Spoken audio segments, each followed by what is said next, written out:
Hey, welcome to the SML Podcast. It's Prime here. And we got a field with me today. We got a little special edition, playoff edition. We're going to get DMI Rome on the phone in a minute here, but got a few words from field. Let's start off. Do you have any updates or news? Well, first of all, I'd like to welcome myself back to the SML Podcast. It's been a few weeks, I think you even did a podcast without me in there at some point in time. Yeah, I think I made one. Yeah, so, we've been busy, between the two of us, between work and whatnot. So, the SML and the SML Podcast have been kind of on the back burner. But we're back. We're back with a vengeance. What season of the SML is it for the Madden 17 cycle? This would be the fourth or fifth? The fourth season. So this is the fourth season. You've won 3 Super Bowls. I've won two. W.L. Jones has won 1, and this is going to the 4th Super Bowl. Oh, this is the 4th Super Bowl. Yeah. Okay. So you won 2, W.L. Jones won 1, and this would be the 4th. Yes. So basically, we're in the divisional round. You played the Dolphins, which you said was going to be your toughest matchup. Yeah. You were nervous about it, and I lost. basically the fact that you didn't have Andrew Luck seemed to really play a big factor. Probably more than what you thought with Eli. I think you were pretty comfortable. And then even watching the game, watching some of the highlights you sent me, the drop in the bucket to T.Y. Hilton on the streak route. Yeah. You would have thought that Eli still had the physical ability. He had the talent. He showed it in flashes. I think I can't blame Eli's performance. Obviously, he's not the player Andrew Luck is. No, but there's 3 plays I look at. One of the later interceptions you had, which looked like a gross underthrow or not enough velocity. There was 2 or 3 times, or probably a handful of times, where the corners were able to break on the ball because there was not enough velocity. No velocity. Yeah, that was an issue. But I feel like. But you're not willing just to take that No. excuse. Of No. course, you're going to I say think that's that- because of the defense. The Well, fact that you I couldn't stop. stop a nosebleed. Yeah, I couldn't stop a note. But also my play calling, I feel like, was different because Eli. I don't know why. I think it was just in my head, so I was just calling dumb plays. So, we'll get better next season. Hopefully, Andrew Luck just stays healthy, and I won't have that issue. What's your off-season game plan this year? Honestly, probably just defense, getting a better set. Like I have Darrell Revis as my number 1 corner. Like that's a problem. Probably just beefing up the secondary and maybe getting another pass rusher. Offensively, I'm probably good for another season until I have to start looking for another receiver. Right. I don't necessarily remember the entire wild card schedule. I know. I played the Cowboys today, which finished the wild card. I won that game.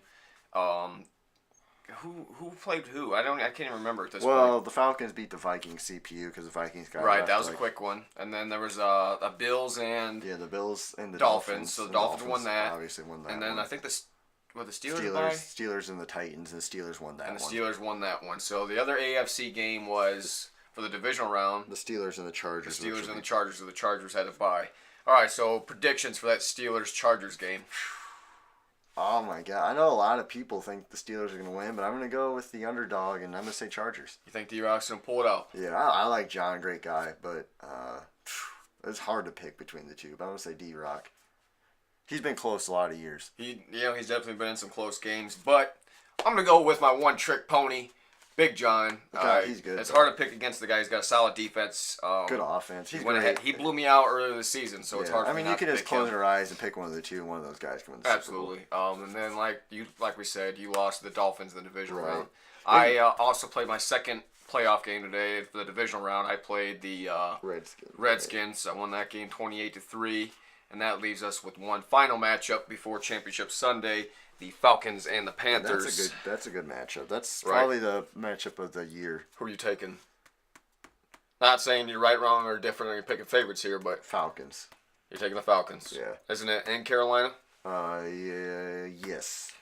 I just don't think home field advantage matters that much unless if it's like weather, but that doesn't even matter either. So I think I'm gonna go ahead and I'm gonna take Carolina.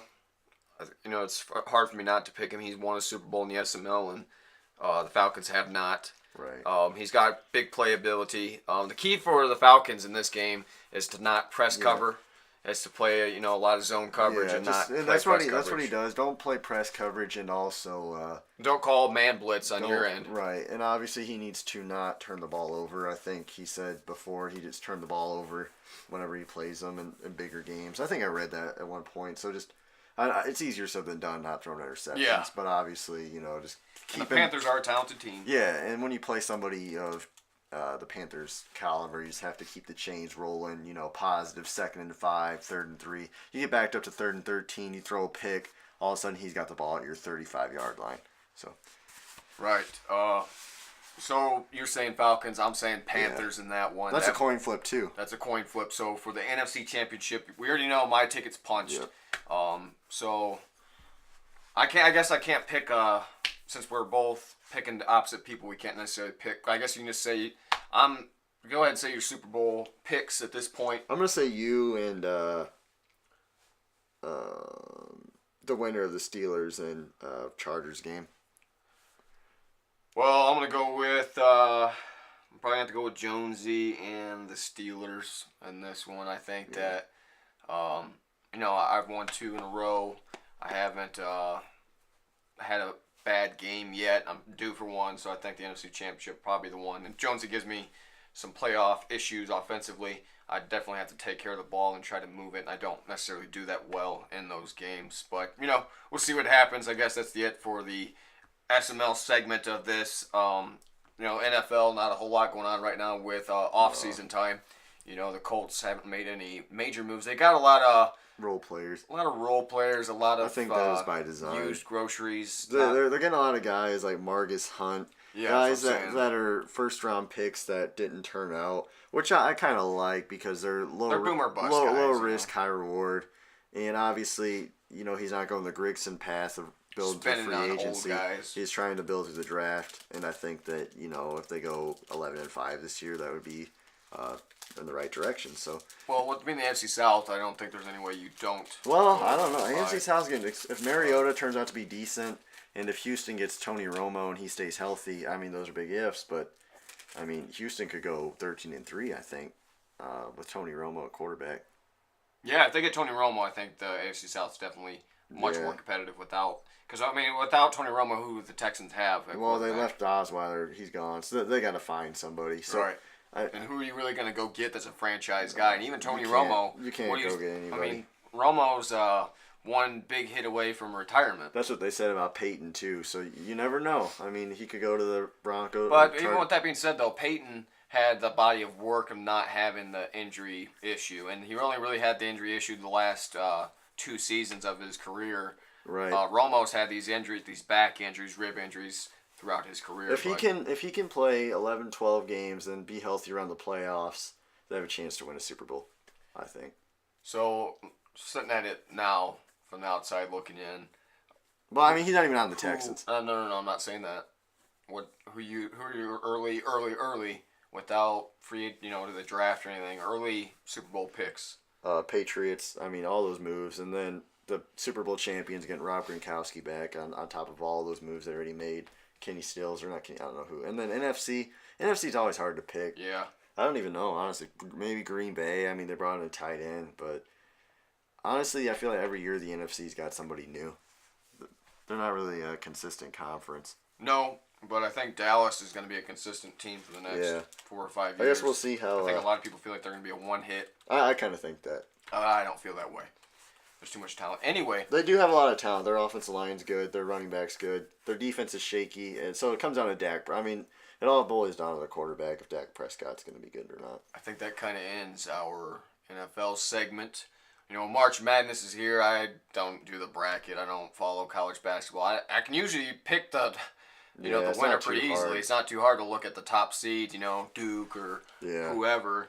But if you look at, from that aspect, March Madness is you never really see that Cinderella story very often. I really hated it living in Indiana when Butler won.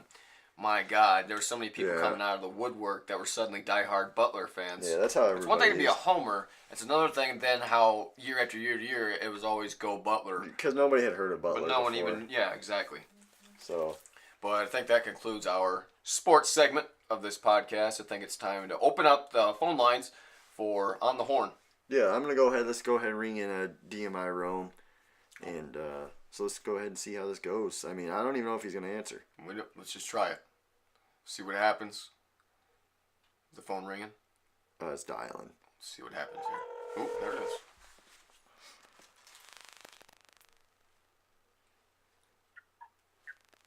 Hello. Hey, how's it going, Dimmy? It's going good. You are now on the SML Podcast. We're about 10 minutes in. Just want to say, how's it going? Got anything on your chest you want to say before we kind of grill you a little bit? I guess if I had one thing I want to get off my chest is the offensive line is important, people. Do not ignore your offensive line. We hear that. I learned it the hard way. Andrew Luck broke his collarbone before the playoffs, so. Yeah, it's definitely more prudent now after this game update, or like the last two updates.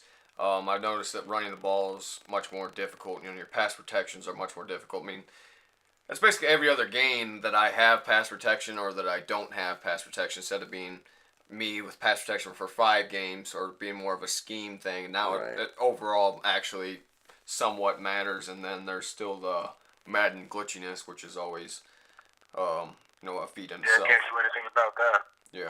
Yeah.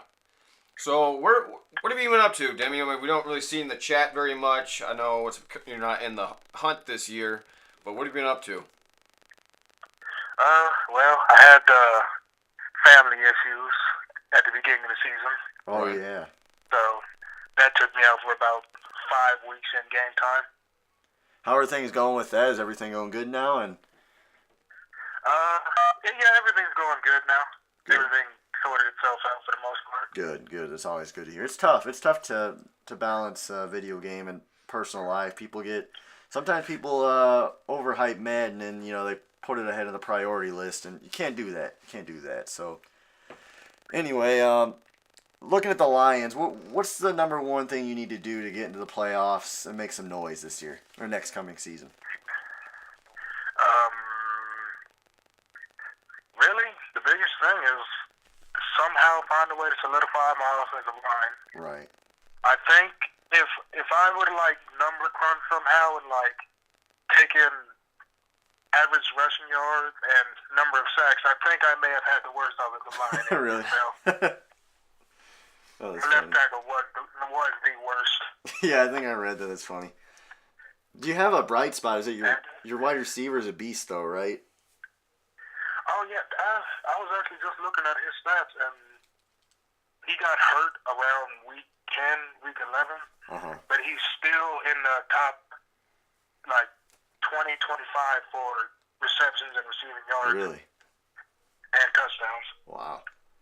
Yeah, so that's a bright spot to build on for sure. Is Stafford's not the quarterback anymore, is he? No, he's still the quarterback. Really? God, Probably a year left in him. Really? Yeah. So, yeah, you got to protect him because you feel like he might be a little frail now getting older. So. He hasn't gotten hurt yet, but it's just a ticking time bomb waiting to happen. Yeah.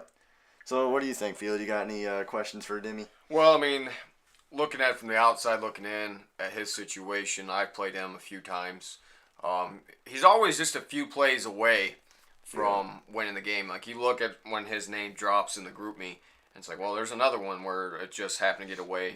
So he could easily, had he not had this interception or this fumble here or there, he could easily be a 10 or 11 win team and, winner of the NFC North. Right. So a lot of it, Madden gods just don't like me sometimes. Yeah. Madden gods are pissing on his dreams a little bit, and that might go to the offensive line, just a sack here, for in the next play, be an interception or something. It's a lot different when you're throwing on 3rd and 3 compared to 3rd and 18. Your play calls are obviously a lot better when it's shorter. But I think he's, like he said, he's only a few guys away, maybe just a few guys away, or a few different plays away. Maybe he needs to start working the outside routes a little more. But like I said, Demi's always right in the thick of it in all the games that he plays in. And I got a question. This is kind of off topic of SML now. How do you like we talked a little bit about it. Haven't heard from you though. NFL. Who's your Super Bowl picks? I know it's early. What do you think about the current off season? Oh, the way too early Super Bowl picks. Yeah, we like those.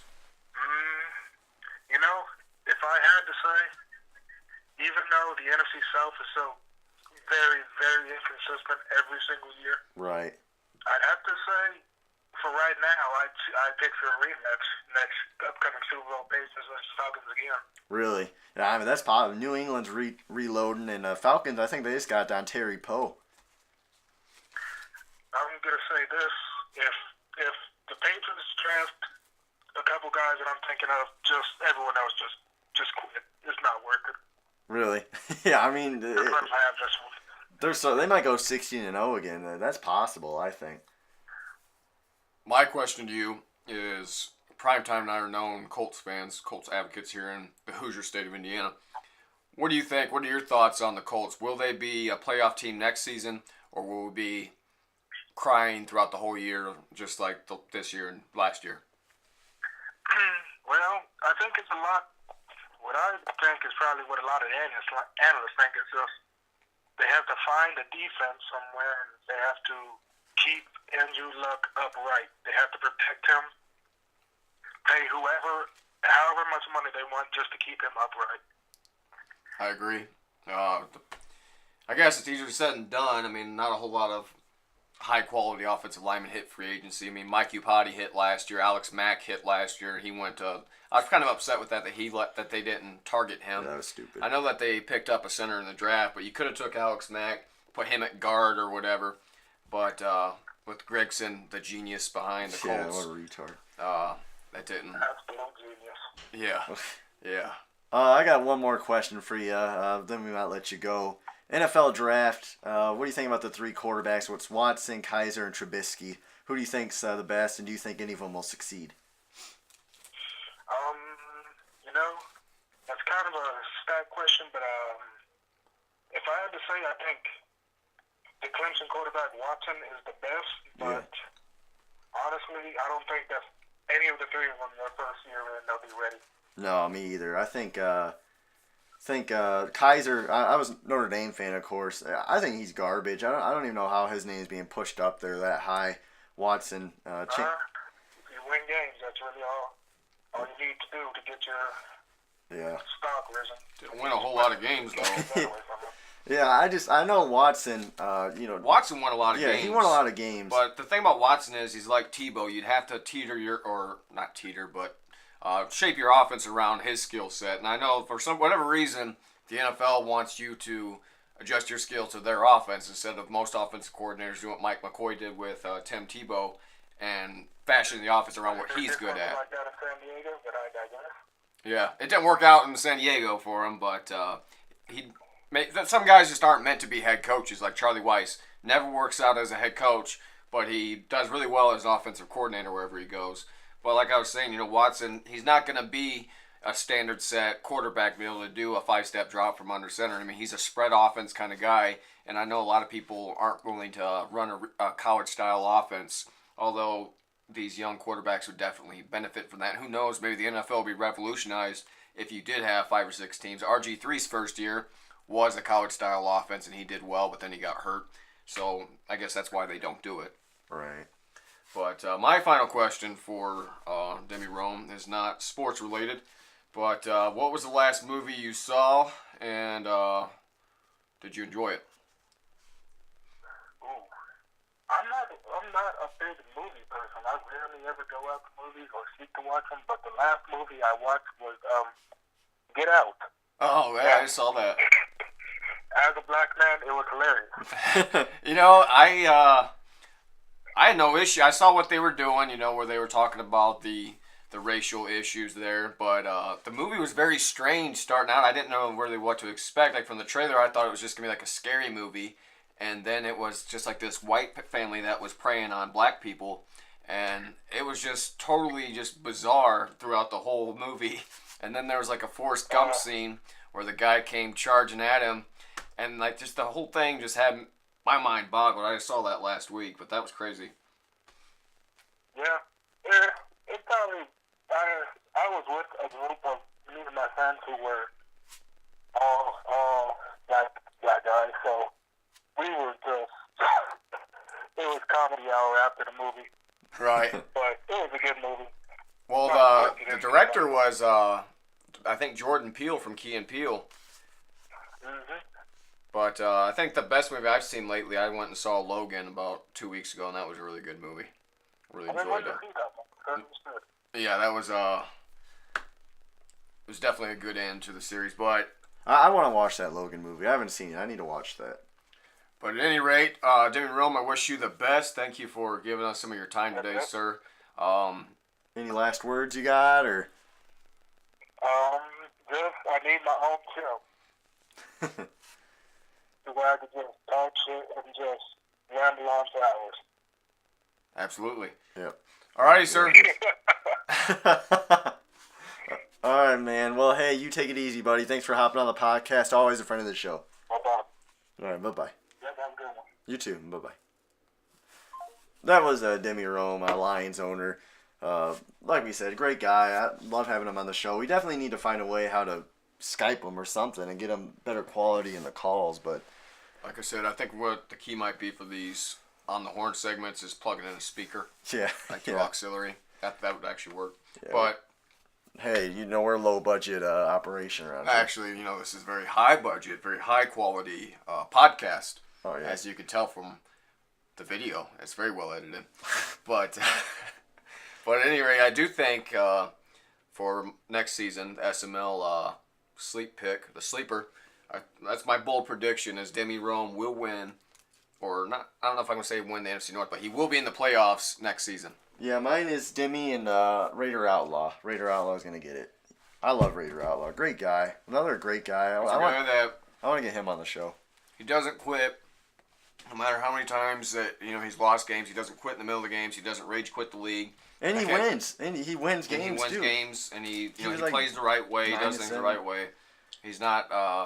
And we had a guy here. I'm not gonna out anybody, Mr. Witness, but there was a guy there that was sim until it was no longer beneficial to him. There was an AFC Championship game that he played in against a certain primetime Colts, and it came down to a goal line run. I think you were running a quarterback sneak, and he committed run. Like and there were several times when he would commit run or he would do this, obvious breaches of the rules, and then he would just play dumb. Like, no, you just played the whole game. Yeah. And you had other situations where you didn't do that. Yeah. But due to the magnitude of the situation, then you chose to break those rules. And that's why guys like that's why you appreciate those Raider guys. Outlaw. Or Bo Matty. Yeah. No matter how many times you play Bo Matty, it don't matter if it's 42-0. Bo Matty's still not gonna break cheat the fourth the down rules. He's not gonna or bend commit anything. run or yeah. do things like that. It's guys like him that really keep the league going, and he is a few players away as well. I mean, he made the playoffs this year. Yeah. This cycle. Yeah, he picked up the Browns. I mean, I'm not like bashing the Browns or anything, but they're not a good. They're not a good team. It's not. That's a hard team to build, and like even the best Madden player, people, like I'm complaining because Andrew Luck got hurt and I couldn't win a game, but like the Browns suck. The only team that was probably worse than that I ever did was when we ran another league. Oh, and Bears, I had the Bears, and my quarterback was Jay Cutler, and he was so bad. And I tried not Tyrod Taylor, but I can't remember the name of that quarterback. Oh, Taj Boyd. Yeah, I had Taj Boyd playing. I eventually picked up Tannehill. I tried everything, and I had built the Bears though. We were a perennial playoff team. We never quite reached the pinnacle. Right. But we weren't a bottom barrel. Right. Yeah, but, I mean, having the Colts, of course, honestly, outside of Andrew Luck and T.Y. Hilton, you got some guys that have some potential, but they're not a good team either. But I kind of like that. I'm a Colts fan, so whether the team's good or bad, I get enjoyment out of it. Some guys, they don't really care. No. So you picked the highest overall team and played Madden. It's just, whatever floats your boat as long as you're having a good time, I guess. Yeah, and that's how I've been with Seattle. I didn't play with Seattle when everybody else did. I think it was the year that the Seahawks won the Super Bowl, whichever Madden cycle that was. I was playing the Broncos that year. Yeah, you actually, after this season, maybe you might jump ship from Seattle, maybe. Are you going to stick with Seattle, do you think, for Madden 18 if you get a chance, or do you think you'll... Honestly, my top pick, if it's there, is the Cowboys. Really? That'd be my top pick. Are you, I got a question. Are you still considering retirement? I know this was a poll. There's going to be a video out on that pretty soon. I made a decision, and it'll be possibly coming out this weekend. But is the goal to have a Peyton Manning ending and retire? I'm not going to tell you. I'm not spoiling the ending. I've got a guess that I haven't even talked to you about this. I just thought about it. That you're going to win a Super Bowl and retire. But I guess we'll see. I don't know. Well, at any rate, I think this is probably the longest podcast we're in SML 25 history. minutes. Nobody's going to listen to this. No one's going to listen to this whole thing. But I do remember a certain few fans out there that wanted a longer podcast. I still feel like the quality of it hasn't gone down. We're not sitting here babbling. But at any rate, comment below if we should do one where we actually have to take baths and stuff and look decent and do an actual video podcast. Would anyone see any extra, as you drop something, as your jaw drops as I say that, would anyone rather see a face-to-face, more personable podcast, or do you prefer just an audio? A primetime face reveal, if you will. Yeah. And hey, if we get this to 10 likes, I'll show my penis. So Nudes at 100 likes. Yeah, could you imagine? But, all 3 inches. All right, guys. Well, thanks for listening. Be sure to like, subscribe, take care, and have a great day.